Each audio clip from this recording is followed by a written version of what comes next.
Hi, it's Mike with the Portage County Safety Council. I'm here with Tom Beers from the Cleveland Clinic. Welcome to the podcast, Tom. Hey, Mike. Thanks for having me. So, Tom, you're speaking at Ohio Safety Congress in this upcoming March. Tell us a little bit about yourself and what you're going to be talking about at Safety Congress. Yeah, thanks. So my name's Tom Beers. I am the EMS Program Manager at the Cleveland Clinic main campus. I am also a firefighter, paramedic, and fire investigator with the City of Cleveland Heights. And I'm going to be speaking also with my partner who can't be here, Michelle Sorrell. We do what we call the Road Show. It's a program that we've written from scratch about human trafficking, written for first responders by myself, a first responder, and Michelle, who's been involved with the first responder community as an emergency room nurse and coordinator for over 20 years as well.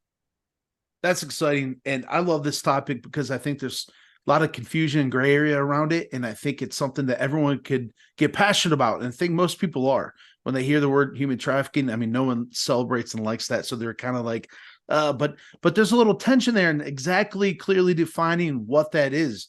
And so for our listeners, can you go into the nuance of what exactly human trafficking is? Yeah, so every time we do this talk, I think we've done almost 2,000 firefighters and paramedics and first responders and fire inspectors and fire investigators, mostly in the state of Ohio, but Michelle and I have done national talks as well. But you're right, there's a lot of trepidation or emotional, maybe, I don't know, uncomfortable topic. But I want to make this let's be adults, let's have a talk where we can make it we can joke around, we can be at ease with each other, because while it is a sensitive topic, it's one that has to be had, because what we see in social media, what we see in pop culture, whether it be Liam Neeson's daughter getting lost for the 6th time, whether it be Law and Order SVU, there's always this glamorization of that human trafficking is always connected to the sex trafficking industry. And while that is a part of human trafficking, it is not all of human trafficking. Globally, labor trafficking is the biggest component of human trafficking. We don't see it as often in the United States, in a first world nation, because we don't, we're the consumers of the products, and the products aren't made here. I'll give you an example right now. Big talk, electric vehicles, right? So in the United States, we want to move to electric vehicles, but we don't see what it takes to make those batteries for electric vehicles. The cobalt, where does the cobalt come from? Well, cobalt comes from 1 or 2 countries only in Africa. If you look that up, most of that mining of cobalt is done with children. Lithium batteries, before cobalt was the big battery in manufacturers of electric vehicle batteries, that lithium was mined in China. A lot of that was done by children. So iPhones, things we consume, shoes, there was this fashion trend recently of this quick fashion. These things that we consume globally are usually done with human trafficking of children. In the United States, and while pop culture, again, glamorizes, I don't say glamorizes, but definitely makes it more pervasive of a conversation of what human trafficking is. They talk about the sex trafficking, and sex trafficking they're not these big schemes where people are being transported, out of the United States, or being kidnapped out of malls, or usually it's, unfortunately, it's people being trafficked on their own street, within their own neighborhoods, where they're exchanging something for drugs, for sex. They're doing a sex act in which they may be given drugs, or they may just be giving basic needs like shelter, water, food, in order to survive, and that's called a survival sex. There's a lot of talk recently. We're working with the Ohio Attorney General's office, with Dave Yost, who's been involved with anti-prostitution, John registries. Human trafficking, prostitution is a part of human trafficking, right? But it's not all encompassing. It's one part of it. So when we give these talks to firemen, usually after every single talk, not usually, after every single talk, we get firemen coming up to us, and paramedics and fire inspectors who are like, I've seen that. And I get it, because that was my own experience. After the RNC, my partner, Michelle, came up to me. She's a nurse educator. She's a manager of our forensics nursing program at the Cleveland Clinic at the enterprise level.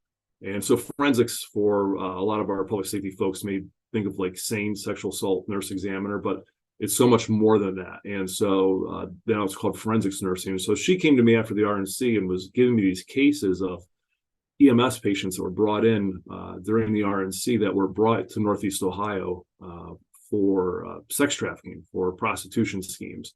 And she goes, doesn't EMS get any training in this? And I said, well, no. And she started describing these scenarios, and I'm thinking, like, my own inventory of my career, I'm thinking, yeah, I've seen that before. I've seen that before. And I was really reluctant to get involved with this program.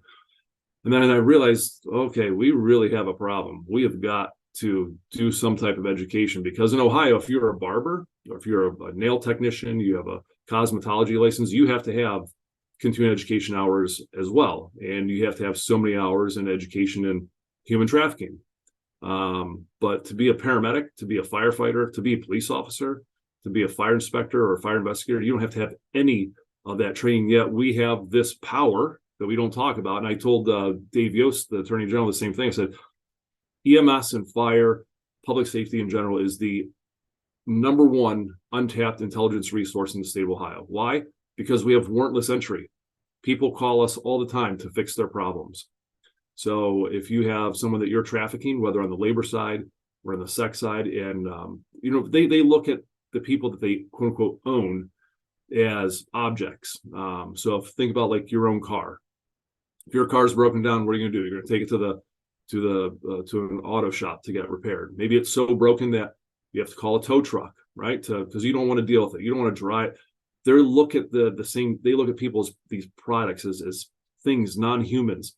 So for this, to transport our car on a tow truck or take it to the mechanic, well, my thing is broken, so I'll call the tow truck, which is EMS, and they'll take care of my problem for me, and they'll take them to the emergency department, and they'll get repaired for free and come back home and start, doing whatever it is for, again, laboring for me, working for me for free, or for, or deep discount, or performing sex acts for me, for my business. So EMS has this warrantless entry process. Fire inspectors have this warrantless entry process. And again, after every single talk, fire investigators, fire inspectors, firefighters, paramedics come up to us and they're like, I've seen these things in my community. So I understand where they are with this concept. Yeah, I agree. I think every American citizen should have to go through this training. I think there's things out there like first aid, CPR. You could put mental health first aid. You could put human trafficking. I think anything affecting society, we should be teaching in schools and getting the idea started early and these different things, but not to get too far into that. So I agree with all that. Some of the most trained people are first responders, so we're thankful for that.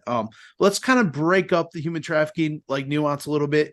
Let's zero in on labor trafficking, because this is a little bit of, again, we think people are being overhauled in different things and being taken to the back of box trucks and cages and different things. We have this idea, but it's so much more than that.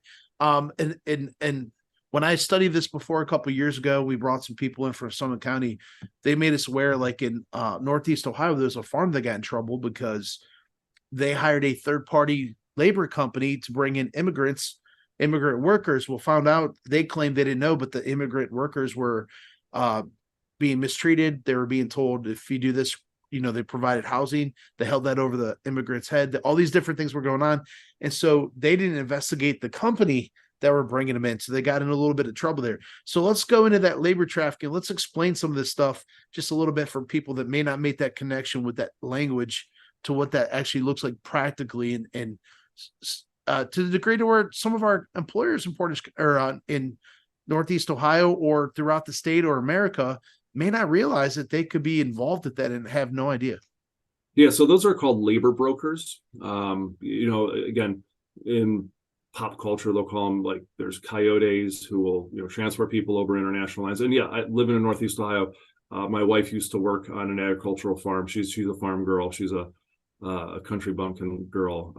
And right next to her property where she grew up on a farm was another large farm. And so as a teenage girl, she was working with, what we would call undocumented workers nowadays who are here either legally or I'll call them extra legally, right, outside of the legal means or bounds. And so there is a lot, these labor brokers will hold Maslow's basic needs, right? Housing, shelter, food, water. And so they want to make the most dollars off of everyone that they're trafficking in the labor market. So rather than give them, and we talk about all this in our program, rather than giving them more than enough sustenance, more than enough protection from the sun, that all, if you were employing illegally 100 different people to work in a field, and you wanted to protect them against the sun, why would you waste money? Again, we talk about they look at them as objects and things. They're not going to start buying them sunscreen. They're not going to buy them sun hats. These unfortunate souls are going to be exposed to the elements. They're going to have just enough water and food to get by on a daily basis. They're going to return to places that are not suited to be living in. And from a fire inspector's point of view, places are labeled as residential, places are labeled as commercial, places are labeled as industrial for a reason, because as firefighters, when we show up at 3 o'clock in the morning, we don't expect anyone living in a commercial structure, right? An empty parking lot at a strip mall, we don't expect people to be living inside a business. But a lot of times, because that broker or that trafficker, they're not going to pay rent for someone that they're paying almost nothing to. So they're going to live inside that business. And we've seen that in our fire inspections. We'll walk into a small place. We're not talking about Walmart, right? We're not talking about places of economies of size. We're talking about places that have a very low margin of income, right? A profit margin. And so they're going to live in the janitor's closets. They're going to live in the garage. They're going to live in places that are not suitable. And so that creates a danger for firefighters and first responders and fire inspectors and investigators, where we're not expecting to find human remains. We're not expecting to find people living that would cause with makeshift kitchens and a janitor's closet. You can see the issue with that right there. So the labor trafficking, there are so many signs out there. What we find is, in our talk, we talk about, our whole objective of giving this lecture is that we want to change the lens in which first responders are looking for human trafficking. Because if we're looking for white females bound up in the basement with, ropes and chains and, being sex trafficked, if that's what we're looking for, we're never going to find human trafficking. We're never going to see it because we don't have the right optics in which to look for it. So if we really paint a true picture of what it looks like, you're going to start to see oh my gosh, rather than question, I wonder why that person's living in this closet or living in this business, you're going to recognize hold on, let me rephrase that. Yeah, really, why is someone living in this closet? That's a red flag of human trafficking. And to the agricultural question, we were given a talk in Geauga County, and one of the firefighters came up to us, was about a year ago, we had a greenhouse, and they had a spill of some type of fertilizer product. Next thing we know, we turned out to be a mass casualty incident because someone had dug out underneath the greenhouse, underneath the cement block. And that's where these people were living.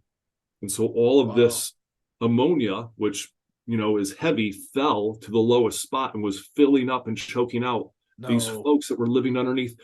So as a firefighter, you were going to, some type of ammonia spill or something that would be just this innocuous event. Okay, fertilizer spill, let's go out there. You don't expect to find a mass casualty event of people living underneath. Think about living in a cave, living underneath. So so when a fire inspector comes out to look at these businesses, you're looking for these small signs. If you don't have those optics to see that, you're going to miss it. I missed it for a number of decades in my career of going back again to that own inventory and seeing okay, I've seen sex trafficking, I've seen human trafficking. So how would one differentiate? Because I worked with the homeless for many years at Family and Community Services. How do you differentiate between someone that's homeless doing that compared to a human trafficking situation, to someone that may be trespassing or squatting? Is it just connected to they're employed with that business or agency? Yeah, how would you make the? So, homelessness and unhoused people are really, a lot of it has to do with mental health issues in the United States. I'm a U.S. Army veteran. I've worked with veterans advocacy groups for over a decade and recognize the veterans community is a huge part of homeless problem in the United States. But drugs are also a part of the homeless situation in the United States. To answer your question, I think there is a distinction in that not all homeless people are trafficked, but if someone's squatting in a house, that's one thing. But I guess if you go back to the definition of what human trafficking is, it's the trickery, the coercion, the force, fraud of a quid pro quo. If you do this for me, I will give you this. So not all homeless people are out there, doing some type of work, again, labor or sex trafficking, in order to have housing, to have food, to have water. I personally don't see that, not to say that doesn't happen.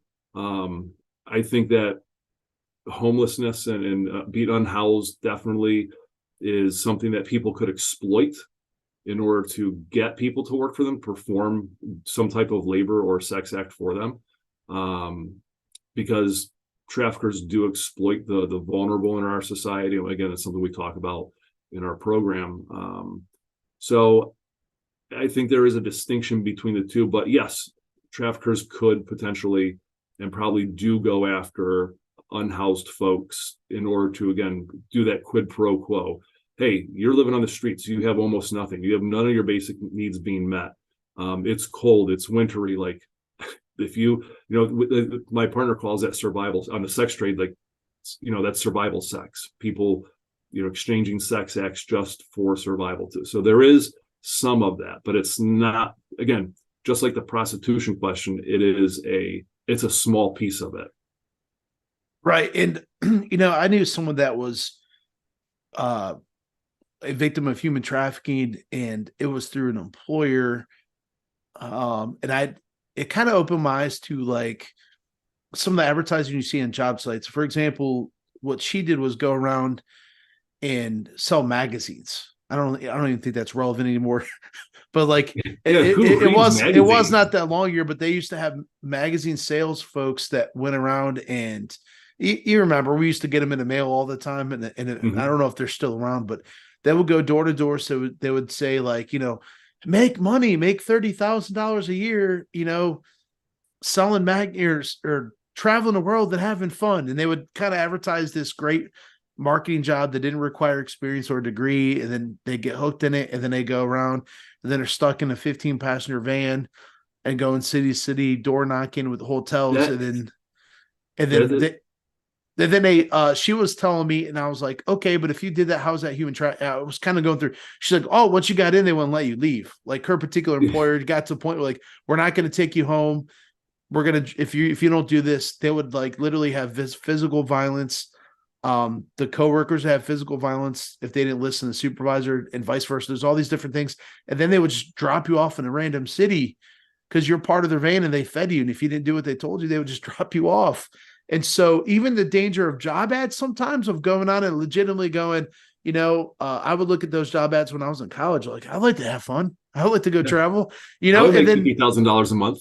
Right. And they make up the stuff that, and then next thing you know, you're caught up in human trafficking and having, again, it's not sex trafficking, but it's like they have you because you get stuck. You might get stuck in a Detroit or somewhere in New York and No, Chicago. not Detroit. Yeah. You don't want to go there. So, not somewhere nice like Cleveland or Pittsburgh, right? But you know what I mean? You may get dropped off in the city and you have no idea, no resources, no phone, because they provide all that and take it away from you when you don't do what they tell you. So even job ads that we think, hey, we're doing something right, could be, you got to watch, kind of look into it a little more. Do you have any experience with that? Or on a personal level? Yes. So I live in a homeowners association, and my wife works as a nurse for the Cleveland Clinic as well. And so she's had to listen to me talk about this topic for a number of years.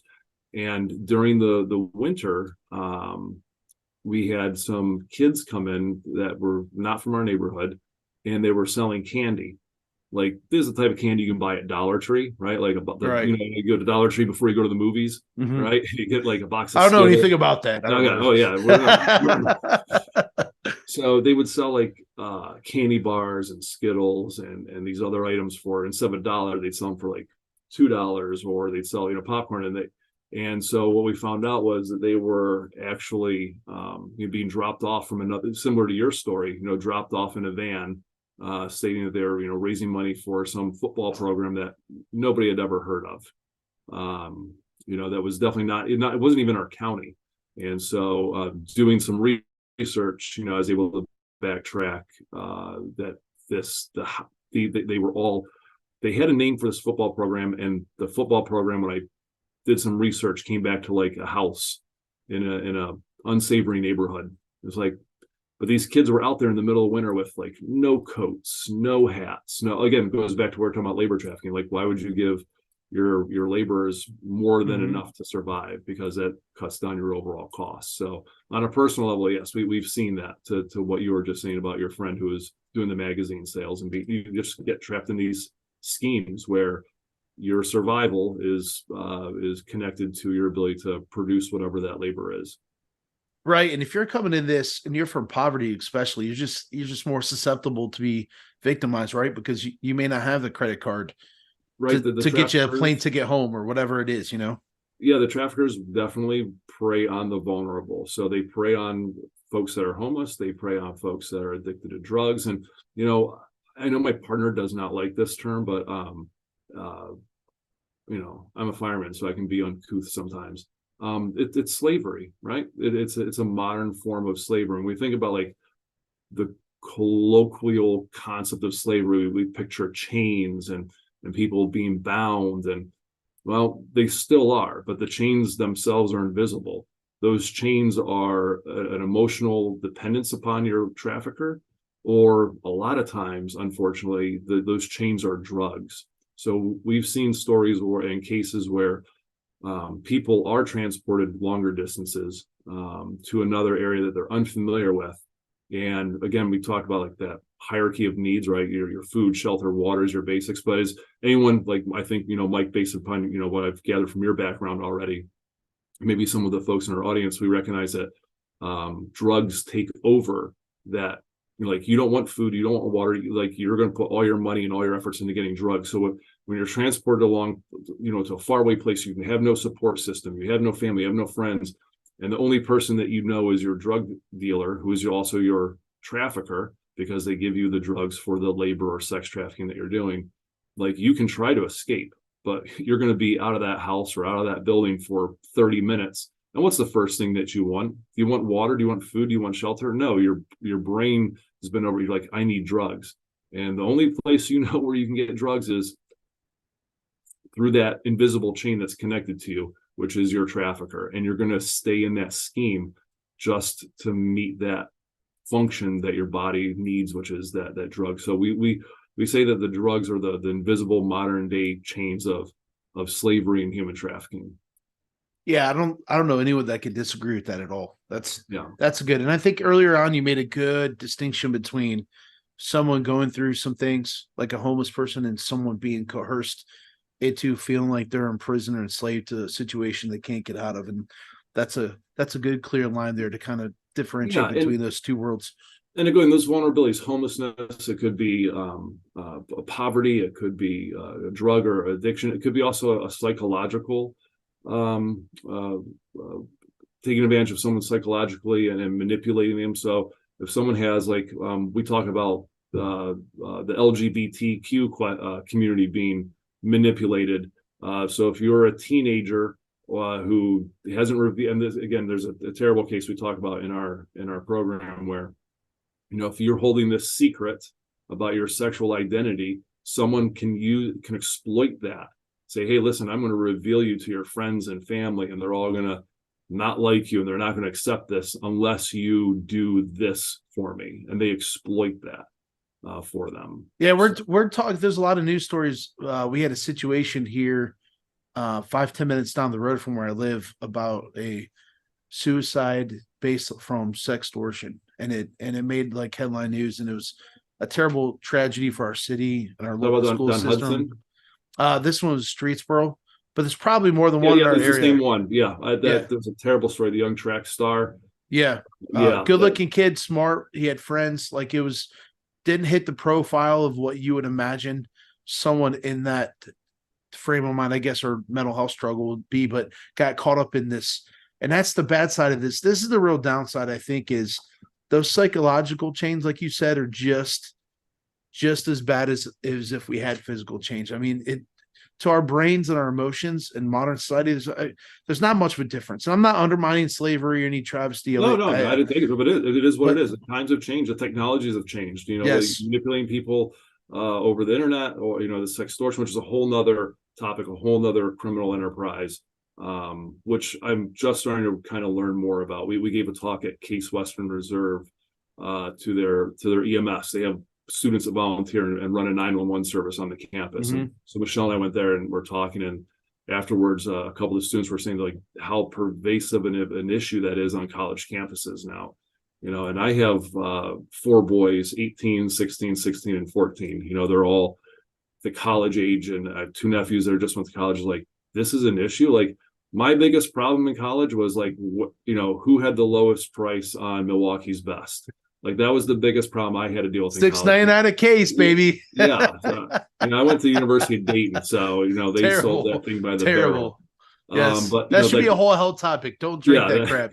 But that was the biggest problem I had, is like, where am I getting Milwaukee's Best tonight? Versus like now kids have to deal with the internet and sextortion, but there's a whole nother topic. But again, it talks to like the idea of people exploiting your vulnerabilities. There's predators out there and there are prey, and right, you have to do everything in your ability to not become prey. But you're just saying how easy it is for someone to fall into like a labor scam where they're selling magazines. How easy is it for someone to like all of a sudden have their emotions manipulated to the point where they'll do anything to not have their secret exposed, or have their drug needs met, or their psychological needs met. Absolutely. So we're running out of time, Yeah. Unfortunately. If we could just real quick give us like a 30-second kind of, I know it's not going to do it justice, but how can we ID these victims? Can we, like, if we're EMS fire, if we're just at McDonald's, we're at a Walmart and we just run into people, if we're a hairdresser, like you said, or we work in a nail salon, what are some things that we could do to identify and maybe reach out to see if we can help? Well, the number one thing you do is come to our talk at this conference, because that'll give you all the tools that you need. So we hope to see you there. I would say and this has been a concept that, again, as a fireman, like my partner is always saying this, like being like trauma informed, like recognizing that people are coming to their troubles and their experiences, or that their current situation is all based upon past prior experiences, and that they're looking at the world through a different lens. So have empathy when you look at people. Try to put yourself in their shoes. Why is this person homeless? Why is this person addicted to drugs? Rather than just saying, homeless, they don't want to work, or just another drug addict. Like, what are the conditions and the circumstances that got them to that point, and how is it that they're surviving? Try to like find the root of the root and the butt of the butt of like what it is that led them into that terrible situation. And sometimes, unfortunately, often it is related to a human trafficking scheme. Right. And I've heard in times past too, when it comes to sex trafficking, look for tattoos because they may be branded and the neck, and we'll talk about that too. These kind of different things. So we'll save that for Safety Congress. So listen, if you want to learn more and how to spot it, ID it, get to Safety Congress in March, look up Thomas Beers and his the first response to the human trafficking session. It's going to be fantastic. So Tom, last thing, if anyone wants to reach out and learn more about this, is there a website they could go to, email they can contact you at, anything? Yeah, so they can, my email's Beers T, so that's Bravo Echo Romeo Sierra Tango at CCF Charlie Foxtrot.org. I'm also on Twitter, or I'm sorry, X as it's now called. And my handle is at One Tall Medic. That's ONETALLMEDIC.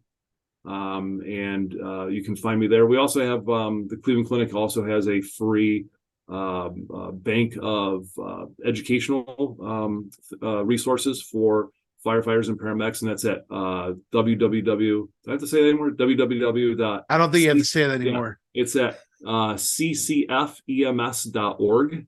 And we have a virtual library of classes, and you can actually watch one of our presentations online, get continuing education credits for it.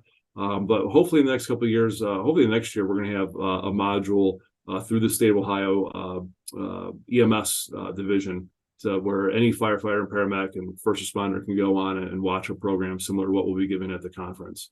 Yeah, I would love to see that the state just sponsor something like that, or a private university, and just make that out there available for everybody. Anyways, this is information that definitely needs to get out. So thank you so much for taking your time to go to Congress and reaching out to people and continuing the good fight everywhere you go to do this to help end human trafficking. So Tom, we appreciate you. Everybody out there, thank you for listening, and be safe. Thanks, Mike.